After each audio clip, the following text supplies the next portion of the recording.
Hello दोस्तों। तो कैसे हैं आप लोग। आज हम शुरू करने जा रहे हैं chapter issue and redemptions of debentures, class 12th। इस चैप्टर को शुरू करने से पहले हमें समझना होगा ये इशू और रिडम्पशंस होता क्या है और ये डिबेंचर्स क्या है जिसको हम इशू करने जा रहे हैं और रिडीम करने जा रहे हैं। आइए चलते हैं। See, think of it as a debentures. Issue का मतलब होता है इसको बेचना और उसके बदले पैसे लेना, इसको डिस्ट्रीब्यूट या सेल करना, बेचना और उसके बदले हमें पैसे लेना। ठीक है, किसी भी आइटम को। अब मैंने इसको किसी पर्सन को दिया और उससे पैसे लिए, that we call issue. Redemption का मतलब क्या है, जब मुझे इसको कम, मैं उसको पैसे ये दे चुका था, अब उससे ये चीज वापस खरीदूंगा और उसको पैसे दे दूंगा। क्या, उससे मैं वापस खरीदूंगा और उससे पैसे वापस लौटा दूंगा, उसको हम कहेंगे रिडेम्पशन। इशू का मतलब क्या हुआ, हमें सेल करना। रिडेम्पशन का मतलब परचेज बैक कर लेना, उससे वापस खरीद लेना। अब डिबेंचर्स क्या होते हैं। डिबेंचर्स डिबेंचर्स वो चीज है जिसमें अपनी कंपनी कॉमन सील मतलब अपनी मोहर लगा के बताती है कि मैंने, कंपनी ने इस पर्सन से इस टर्म्स एंड कंडीशन पे उधारी ली है। क्या, अपनी मोहर लगा के बताती है कि मैंने, एक्नॉलेज कर रही है कि मैं उस पर्सन से, उस कंपनी से इतने पैसे लिए हैं इस टर्म्स एंड कंडीशन पर। तो इशू का मतलब मैं उससे उधारी लेने जा रहा हूं और ये उसको एक कागज का टुकड़ा, इंस्ट्रूमेंट उसको दे रहा हूं कि बताऊंगा कि हाँ मैंने तेरे से पैसे लिए हैं। और बाद में जब टाइम पीरियड ओवर हो जाएगा तो मैं उससे ये कागज का टुकड़ा परचेज कर लूंगा, इंस्ट्रूमेंट परचेज कर लूंगा और उसको उसके पैसे वापस लौटा दूंगा with interest. Debenture type of loan. Debentures क्या है, टाइप ऑफ लोन है जिसमें हम किसी से उधार लेते हैं, उसके बदले उसको इंटरेस्ट देते हैं। आओ पढ़ते हैं इशू और रिडम्पशंस ऑफ डिबेंचर्स। इशू मैंने क्या बताया, किसी भी को डिस्ट्रीब्यूशन या सेल ऑफ एनी आइटम, हमने दिया, हमने पैसे लिए, उसको हम क्या कहेंगे, issue. Distribution and sale of any item. Redemption, उसको परचेज बैक कर लेना, taking back by the company by paying an amount. जो उससे उधारी ली थी उसको हमने वापस कर दी है। रिडम्पशंस, डिबेंचर्स क्या है, इंस्ट्रूमेंट एक्नॉलेज डेप्ट। ऐसा इंस्ट्रूमेंट जो बता रहा है कि हाँ मैंने उधारी ली है। Under common seal. Common seal मतलब कंपनी की मोहर, कंपनी की स्टैंप, जो कंपनी लगा के देगी कि हाँ मैंने इससे उधारी ली है।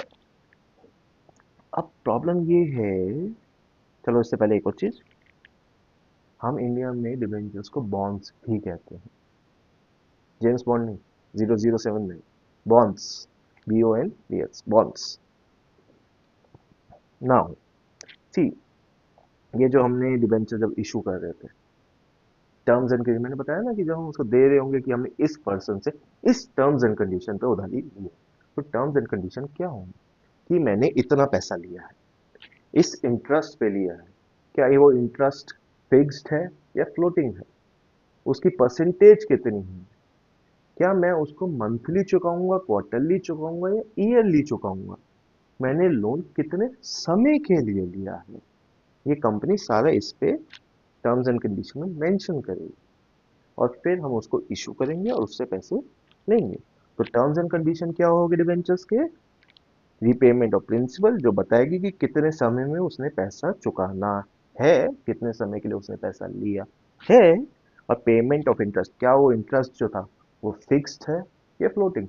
फिक्स का मतलब मैंने 10% लिया, 10 साल के लिए लिया तो 10% ही उसको चुकाएगी। फ्लोटिंग मतलब मैंने 10% अभी लिया था बट फ्यूचर में मुझे नहीं पता उसका इंटरेस्ट क्या होगा, एज पर रेपो रेट वो चेंज होगा, हो सकता है 11% हो जाए, हो सकता है 9% हो जाए। तो company floating rate mention specifically करके देगी, हम आपको फ्लोटिंग रेट पे इंटरेस्ट दे रहे हैं। ठीक है, और इंटरेस्ट क्या, वो हाफ ईयरली पेड होगा, मंथली पेड होगा या क्वार्टरली पेड होगा या ईयरली पेड होगा, ये भी मेंशन करेगी। अब इसको हम ऑनलाइन देखते हैं, आपको मैं दिखाता हूं। एक्चुअली देखो ये साइट है, don't use this site to buy, this is not a official site, right. हमें आरबीआई की ऑफिशियल साइट से बाय करने हैं अगर कभी फ्यूचर में करते हो तो। ये वाली साइट नहीं, सिर्फ इंफॉर्मेशन के लिए। आओ देखो, ये सारे हमारे बॉन्ड्स हैं। बॉन्ड्स मतलब डिवेंचर्स जो कंपनी इशू करने जा रही है। ठीक है, श्री राम, फाइनल क्रेडिट, नम्रा, मुथूट। मुथूट सुना होगा, आप मुथूट को खोलते हैं। सी, यहाँ पर क्या लिखा है, बैलेंस टेन्योर, इतना समय बचता है जो उन्होंने उधारी ली थी उसको वापस करने में। उधारी कब ली थी इन लोगों ने, 16 दिसंबर 2025 में। वापस रिडम्पशन डेट, रिडम्पशन मतलब परचेज बैक करना उससे इंस्टॉल, मतलब उसको पैसे वापस दे देना। उसको पैसे कब देंगे, 2027 में 16 दिसंबर, मतलब 2 साल के लिए इन्होंने डिबेंचर्स इशू किए थे और 2027 में ही पैसे वापस दे देंगे। इंटरेस्ट के कूपन रेट, मतलब हम डिबेंचर्स में इंटरेस्ट को कूपन रेट कहते हैं। क्या कहते हैं, कूपन रेट। हमें कितना कूपन रेट मिलेगा, 9.85%। ठीक है, 9.85%। इंटरेस्ट कब पेबल होगा, मंथली पेबल होगा। क्या होगा, मंथली। ये क्रिसिल ए प्लस का ये रेटिंग होती है जो क्रिसिल कंपनीज को देती है।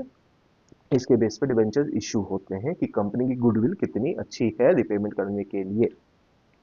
ठीक है, अब हमें ये भी चीज होगी कि हम मंथली दे रहे हैं, हमारा इंटरेस्ट इतना है। Yield to maturity, yield to maturity मतलब आज से लेके लास्ट तक जब तक हम उसको इंटरेस्ट देंगे वो कितना परसेंट कमा लेगा अगर वो आज इन्वेस्ट करता है तो। फॉर एग्जाम्पल, अगर वो 1 लाख रुपए आज इन्वेस्ट करता है 2 साल तक का, वो इस पे 10.75% कमाएगा ईयरली, क्यूमुलेटिव। और ईयरली उसको इंटरेस्ट कितना मिलेगा, 9.85। टोटल 2 सालों में वो 10.75% कमाएगा। देखो, लास्ट इंटरेस्ट कब दिया था, अगली इंटरेस्ट 25 Feb जो अब आएगी उसमें देना है। इंटरेस्ट क्या है, फिक्स है। क्या है, फिक्स है, फ्लोटिंग नहीं है। मुथूट लिमिटेड है, इशू कितना का करोड़ का लोन ले रही है, मतलब डिबेंचर्स इशू करी 75 करोड़ का। ठीक है, एनबीएफसी है, प्राइवेट प्लेसमेंट है। बाकी ये कंपनी की डिटेल्स हैं, कौन इशू कर रहा है, उसके फाइनेंशियल परफॉर्मेंस क्या है, जिससे आपको पता चलेगा कि क्या कंपनी अच्छी है, क्या ग्रोथ अच्छी है। उसके बेस पे आप उनको लोन मतलब इन्वेस्ट कर सकते हो उस पर, एंड कंपनी को लोन मिलेगा, उनको पैसा मिलेगा। जैसे लास्ट क्लास में मैंने आपको बताया था कि क्यों हम इशू कर रहे हैं शेयर्स या डिवेंचर्स। हम शेयर से भी पैसा ले सकते हैं डिवेंचर, तो हम सिर्फ शेयर से क्यों नहीं, वाई डिवेंचर्स इशू करते हैं। ये मैं ऑलरेडी क्लास में बता चुका हूँ। नहीं याद आ रहा, प्लीज़ प्रीवियस क्लास देखिए मेरी जो अपलोडेड है। इस क्लास में हमने क्या समझा कि इशू और डिवेंचर्स, रिडेम्पशंस और डिवेंचर्स क्या होते हैं, टर्म्स एंड कंडीशन क्या होती है, और भी ऑनलाइन कि कैसे इसको परचेज किया जाता है, क्या क्या लिखा होता है, ये आप यहाँ देख पा रहे हैं। सो आई होप आपको ये चीज़ समझ आई होगी। हम आपको नेक्स्ट क्लास में मिलेंगे। Bye bye, take care.